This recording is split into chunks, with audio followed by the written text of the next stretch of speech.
I've worked very hard. I've had to sacrifice a lot of things. I've had to deal with a lot of problems and obstacles throughout the way.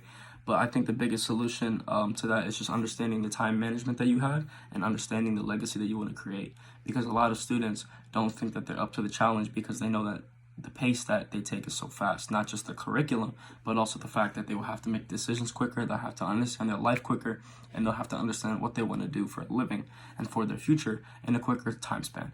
So I feel like the best way to accomplish that and the best way to overcome that is to understand first what you want your legacy on the world to be, what you want the impact that you create to be for an individual, a group of people, a city of people, a community of people, even a country of people. I think that that is the first step, understanding what you want to impact and how you want to impact it. Once you get to that broad statement, then you start to slowly specify.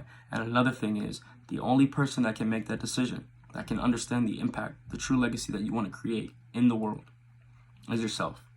Yes, you can take opinions from friends, from family, from acquaintances, from siblings. It doesn't matter. At the end of the day, the only person who will be happy with the decision that you make is yourself.